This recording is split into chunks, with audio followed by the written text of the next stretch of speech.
సాధారణంగా ఇంట్లో ఒక కుక్కో నక్కో వస్తే ఏం చేస్తాం? కుక్క అయితే అరిచి తరిమేస్తాం, నక్కైతే కొట్టి తరిమేస్తాం.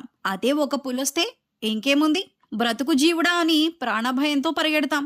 సరిగ్గా ఇలాంటి సంఘటనే ఉదయపూర్లో జరిగింది. అయితే ఇది సాధారణ ఘటన కాదు, ఒక విచిత్ర ఘటన. ఇక విషయంలోకొస్తే ఓ ఇంట్లోకి దర్జాగా చిరుతపులి ప్రవేశించింది. అప్పటికే ఆ ఇంట్లో ఓ మహిళ ఉంది. ఇంకేముంది, మంచి భోజనం దొరికిందని పుల్లనుకుంది.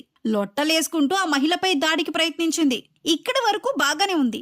కానీ అసలైన అద్భుతం ఆ తర్వాతే జరిగింది. ఆ చిరుతను చూసిన ఆ సూపర్ ఉమెన్ ఏ మాత్రం భయపడకుండా చాలా తెలివిగా ఒక తాడుతో చిరుతను కట్టేసింది. అక్కడితో ఆగకుండా అటవీశాఖ అధికారులకు ఫోన్ చేసి, మీ చిరుత మా ఇంట్లో ఉంది, వచ్చి తీసుకెళ్ళండి అని కూల్గా చెప్పింది. కంగు తిన్న అధికారులు చేరుకునేసరికి చిరుత ముక్కి మూలుగుతూ కనిపించింది. ఇది చూసిన అటవీశాఖ అధికారులు, అది పులనుకున్నావా పిల్లనుకున్నావా అని మనసులో అనుకున్నారు.